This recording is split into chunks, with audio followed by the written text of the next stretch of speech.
I was 34 years old the day I learned my mother had a key to my apartment that I never gave her. 6 moving boxes an hour. That's the rate the crew worked at, according to the invoice I would later hold in my hands. 6 boxes an hour for movers, 1 truck, and a woman standing in my living room with a clipboard, directing them like she was staging a house for sale instead of erasing a life. I count things for a living. Assets, liabilities, discrepancies, the small holes in a story that a forensic accountant learns to see before anyone else in the room does. I did not know, when I blew out 34 candles on a store-bought cake at 7 o'clock that evening, that an hour earlier a crew of men had finished carrying my furniture down 3 flights of stairs while my downstairs neighbor watched and said nothing, because the woman with the clipboard had told him she was my mother, and mothers, everyone assumes, do not steal. Welcome back to Wise Dad Tales, the channel where quiet people keep the receipts, and family finds out that boundaries have a price tag after all. If stories about dignity, documents, and consequences are your thing, drop a comment and stay through this one. It's worth it. I need you to understand who I was before that night, because the woman who opened her apartment door to a party of 6 friends and an empty living room was not the same woman who would, 3 weeks later, sit at the head of a table and end a family's assumptions about her in 11 quiet sentences. I have spent 11 years reading companies the way other people read faces. I look at a balance sheet and I can tell you where someone is lying to themselves. I can tell you where a number has been dressed up to look healthier than it is, where a debt has been folded into a category so no one has to look at it directly. It is a strange skill to carry into a family, because families run on numbers too. Who paid for what? Who showed up? Who covered the difference? They just don't write them down. I did. I have always written things down. It is, I would come to understand, the only thing that saved me. My husband died 14 months before that birthday. Marcus was the kind of quiet that made a room feel finished. We had 11 years together, an apartment we'd furnished slowly and on purpose, piece by piece, nothing rushed, nothing borrowed, a walnut dining table we drove 4 hours to buy from a retiring carpenter, a set of blue ceramic dishes from our first anniversary trip to Lisbon, his father's reading chair reupholstered in a green that took us 3 tries to get right. None of it was expensive. All of it was ours. Grief, I learned, does not arrive as a single wave. It arrives as an inventory. You walk through your own home cataloging what a person touched, and the touching is the whole of what's left. My family orbited that apartment the way families orbit anyone who has quietly become the reliable one. I was the one who flew in for my father's hip surgery and stayed 9 days. I was the one who covered my brother Danny's rent for 4 months the year his restaurant idea folded, and never once brought it up again. I was the one my mother called not when something good happened, but when something needed to be handled, a signature, a wire transfer, a difficult phone call to an insurance company. I paid. I showed up. I absorbed. I fixed. And somewhere in the arithmetic my family ran without ever writing it down, showing up had quietly become the same thing as owing. My mother, Carol, is a woman who believes deeply in the idea of family money, by which she means money that touches a family member briefly on its way to becoming hers. She said it about my late grandmother's ring. She said it about my father's pension. And in the weeks after Marcus died, standing in my kitchen with a casserole dish she never took back, she said something I wrote down that same night, word for word, the way I write down everything that matters. She said, "It's a shame all this beautiful stuff is just sitting here with no one to enjoy it." I filed that sentence away the way I file every sentence that sounds like a preview. The morning of my birthday, I left my apartment at 9 to meet a client. I remember the room exactly as I left it, Marcus's chair by the window, the walnut table set with a single vase of grocery store tulips, the blue Lisbon dishes stacked in the cabinet where they had always lived. I remember locking the door and testing the handle twice, a habit Marcus used to tease me about. At 10:15, according to the invoice, a 4-man crew from reliable city movers arrived at my building. At 10:20, according to my downstairs neighbor Priya, A woman identifying herself as the tenant's mother. She knows I'm coming, let them in with a key. At 10:40, according to a text Priya sent to a mutual friend that I would not see until much later, she watched the walnut table go down the stairs and thought, that's strange, but didn't want to be the neighbor who makes a scene. By 4:15, according to the same invoice, the truck was loaded and gone. 6 boxes an hour for movers, 1 truck. My mother signed the paperwork herself. Under reason for move, in her own handwriting, she had written, family relocation. I found all of this out later, in pieces, the way you find out anything true, slowly, and through documents other people didn't think to hide. That evening, I only knew what I could see. I came home at 6:30 to change for the small dinner my friends had planned, and my front door opened onto an apartment that had been hollowed out to the studs of what it used to be. The walnut table. Gone. The reading chair. Gone. The blue dishes. Gone. What remained were the things too plain to be worth carrying: a lamp, a mattress on the floor, the vase of tulips tipped over, water pooling on bare hardwood where a rug used to be. I did not scream. I want to tell you that plainly, because it matters later. I stood in the doorway for what the building's hallway camera would later timestamp as 4 minutes and 11 seconds, perfectly still, and then I did the only thing 11 years of training has ever taught my hands to do when something doesn't add up. I got out my phone and I documented. I photographed the empty room from 4 angles. I photographed the tipped vase. I photographed the door, which showed no sign of forced entry. I called the building's front desk and asked, in a voice so level the man on duty later told police he assumed nothing was wrong, whether they had any record of who'd come and gone that day. My friends arrived at 7 to a cake on the kitchen counter. My mother had apparently left me that much, and an apartment that looked like a crime scene staged to look like a beginning. I blew out 34 candles because 6 people were standing in my living room watching me, and I did not yet know what to say. I remember the smoke. I remember thinking, with a calm that frightened me more than any tears would have, I am going to need the receipts. At 9 that night, alone, after my friends had gone quiet and gone home, I sat on the bare floor of what used to be my dining room with my laptop and pulled up the one thing I had, out of habit, out of 11 years of never trusting a verbal agreement. The appraisal and insurance writer Marcus and I had filed 3 years earlier, itemizing the contents of our home for our renter's policy. Every piece, every serial number, every dollar. I read it 3 times. Then I closed the laptop and I did not cry. I made a list of who to call in the morning, and at the top of it, I wrote one name that was not my mother's. The attorney my late husband's family had used for 30 years, a soft-spoken man named Everett Holbrook, called me in on a Tuesday morning 11 days after my birthday. I assumed it was about the police report I'd filed regarding the movers, a report the responding officer had gently informed me was absent evidence of a break-in, a civil matter, ma'am, given she's your mother. I did not yet know that Everett had been trying to reach me for a different reason entirely, one that had nothing to do with furniture. Marcus, it turned out, had done something I never knew about. 8 months before he died, while he was still strong enough to sit upright for an hour at a time, still sharp enough to ask Everett the kinds of precise questions that made lawyers nervous, my husband had quietly restructured the deed to a small rental property his grandfather had left him in Ohio.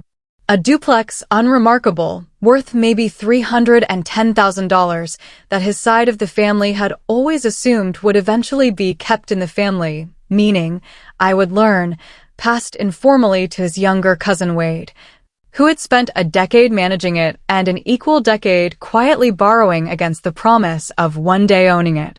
Marcus had put the property into a trust. My name was the trustee. My name was the sole beneficiary. Not Wade's. Not his own mother's, who had raised the idea of the duplex at his funeral reception with a delicacy I mistook, at the time, for grief. Everett slid the document across the desk and let me read it in silence, the way good attorneys let you sit with a thing before they explain it. The trust language was simple. Marcus had written one instruction into the margin of the draft, in his own hand, that Everett had scanned and kept for Elena. Not because she needs it. Because she never once asked for it, and that's exactly why it should be hers. I read that line 3 times. I did not cry there either. I want you to understand that my calm by this point was not the absence of feeling. It was the presence of a decision, one I had made without fully knowing it, the moment I stood in my hollowed-out doorway 4 minutes and 11 seconds long. I was done performing my grief for people who had shown me, in 6 boxes an hour, exactly what they thought of it. There was a second document in the folder, smaller, folded twice, that Everett had almost forgotten to mention. A letter. Marcus had left it with his effects, addressed to me, sealed, to be given to me only if, his words, things with my family get complicated after I'm gone. I did not read it in the office. I took it home, to the bare floor of my dining room, and I read it there, where the walnut table used to be. It was 4 sentences long. I will keep 3 of them to myself. The 4th is the one I would carry into every room I walked into for the rest of that year. You don't owe anyone your softness just because they mistook it for weakness once. Word travels fast in a family that has always confused silence for permission. Within a week of my birthday, before anyone knew about the trust, before anyone knew I had a folder now instead of just a grief, my brother Danny called to ask, with a casualness so practiced it had to have been rehearsed, whether I'd talk to Mom about the Ohio place, since technically that side of the family always figured Wade would end up with it, and it'd be good to get ahead of any weirdness. My mother texted twice about getting the estate stuff squared away, no rush, just want everyone to be on the same page. Wade himself, whom I had met perhaps 6 times in 11 years, sent a message that opened with condolences and closed, 3 sentences later, with a question about timeline. They were, all of them, making plans around a house they did not own, using a language I had heard my entire life. Family money. He would have wanted. No rush, just want everyone on the same page. It is a remarkable thing, watching people who could not spare an afternoon for a moving box suddenly develop such urgent feelings about an inheritance. My mother came to see me in person on a Thursday. She let herself think, walking in, that she was there to comfort me. She sat in the one chair I'd bought to replace the ones she'd taken, and she talked for 20 minutes about grief, about family, about how your father, and I always felt like the house stuff would sort itself out. Families don't need lawyers, Elena. Families need trust. She used the word trust 4 times in that sentence's general vicinity, and I noted, with the part of my brain that has never once stopped being an accountant, that she used it the way a person uses a word they're hoping will do work they haven't earned. I did not tell her what I knew. I asked her one question instead, quietly. The kind of question I have learned in 11 years of audits is more dangerous than any accusation. Mom, whose names were on the invoice for the movers. She said she didn't remember. I said that was strange, because I had a copy, and hers was the only signature on it. She left without finishing her coffee. That evening, I called my own attorney, not Everett, my own, a woman named Priya Nair who specializes in exactly this kind of quiet, procedural warfare, and I said 4 words I had never said about my own mother in 34 years. Send the letters. If you've ever watched people who couldn't spare one afternoon for you suddenly find all the time in the world the moment money enters the room, you already know exactly where this story goes. Stay with me. It gets quieter before it gets worse for them. My mother's response to the letters was to organize a dinner. She called it a family conversation, nothing formal, just everyone at the table, which in her language meant an ambush with a seating chart.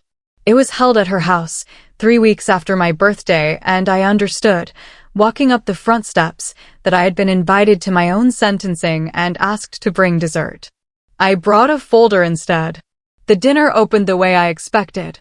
My mother had prepared a small speech, delivered somewhere between the salad and the entree, about family, about togetherness, about how your father and I raised you to share, Elena, and I know Marcus would want his family, all of us, taken care of. Danny nodded along like a man agreeing to a verdict he'd already been shown. Wade, to his credit, said nothing at all, which I would remember later. My mother finished with the sentence she had clearly been building toward the entire meal, so we thought, given everything, the fairest thing would be for the Ohio property to go to Wade, since he's been managing it, and for us to help you get resettled.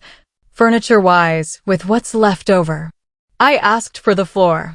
She gave it to me, I think, because she believed I was about to agree. I opened the folder and I did not raise my voice once. I placed the moving invoice on the table first, face up, her signature circled in red, and read the line under reason for move, out loud, family relocation. I let that sit.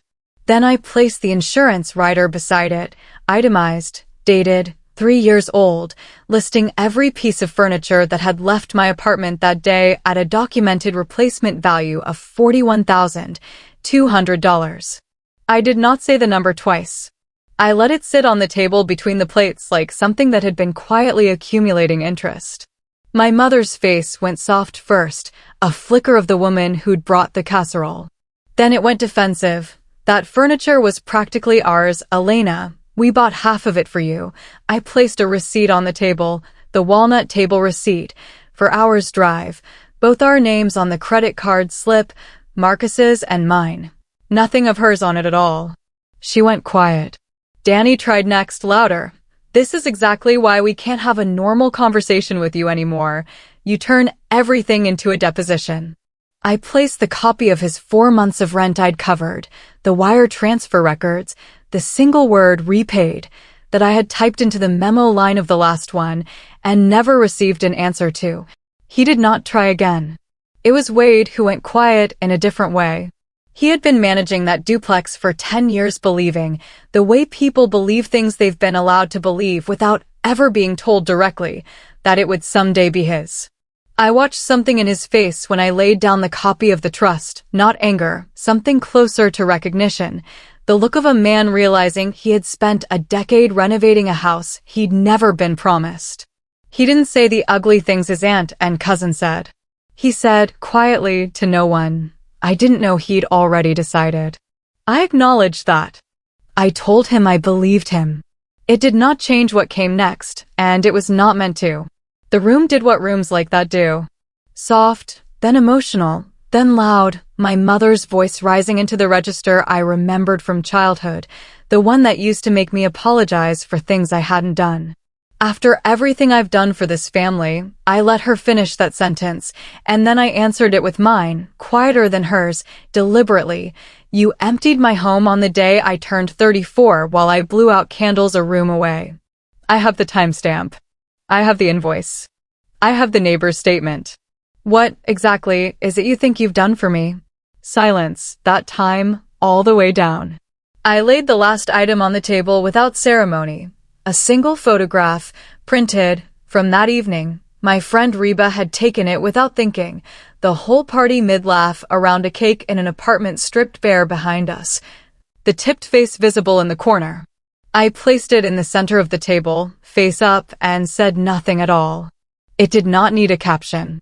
Everyone at that table understood exactly what they were looking at and exactly whose hands had made it true. I stood before anyone could recover a rebuttal. I said one sentence on my way out, the only sentence I had prepared in advance. You always told me family takes care of family. I finally found the paperwork on what that meant to you.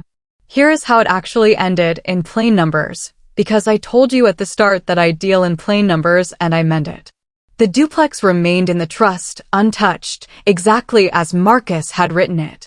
Wade did not receive it, but he did receive something my mother never offered him, a conversation, 3 weeks later, in which I told him the truth about what he'd actually been owed for 10 years of unpaid management, and cut him a check from the trust's operating account for $11,000, fair value for the work, none of it charity, all of it documented. He sent one text back. It said, simply, thank you for treating it like a real job and not a favor. We have not spoken since, but I don't think we needed to. My mother offered, 6 weeks after the dinner, to replace what she took, a sentence that arrived without an apology folded into it anywhere. I told her, in writing, through Priya, that restitution and repentance are not the same purchase, and that I would accept the first without pretending it was the second. She paid the $41,200 in full. It took her 4 months and 2 threatened filings to do it. I did not spend a cent of it on new furniture that first year. I let it sit, the way she'd let my grief sit, untouched, until I was ready to decide what it should become. Danny stopped calling for a while. He called again, eventually, on a Tuesday, to ask nothing of me at all.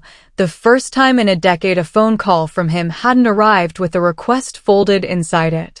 I don't know yet what that means. I'm choosing to let it mean something, slowly, the way you let anything mean something after you've stopped assuming.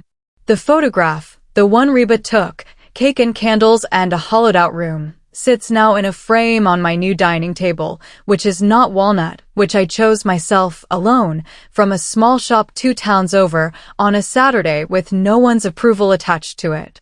I did not do this out of spite. I want to be precise about that, because precision is the only inheritance I trust. I did it because a woman who spent 11 years absorbing the arithmetic of other people's needs finally sat down and did her own math, and the math said, I do not owe softness to people who only ever valued it as something they could take. With what remained of the trust's first-year distribution, I did the thing I actually wanted to do, the thing that had nothing to do with any of them. I funded a scholarship in Marcus's name at the community college where his grandfather, the same grandfather who'd left him that duplex, had taught night classes in bookkeeping for 30 years to people rebuilding their lives after bankruptcy, after divorce, after the kind of loss that empties a room. The first recipient was a woman my age, a single mother studying to become, of all things, an accountant. I did not tell her why I cried a little, finally, the first time I let myself, reading her application essay alone in my apartment. Some doors you only open once you know exactly who's allowed through them. People keep asking me if I regret how I handled that dinner, if there was a softer way, a kinder way, a way that would have spared everyone the discomfort of watching a folder open on a family table. I don't think kindness and evidence are opposites. I think for most of my life I confused kindness with silence, and it cost me a walnut table, a green reading chair, and 34 candles I blew out alone in a room full of people. I have since learned the difference between generosity and inventory. One you choose to give. The other someone else decides on your behalf that they're entitled to take. If this reminded you that quiet people keep the receipts and that boundaries are allowed even with the people who share your blood, take that as your sign today. Update what needs updating.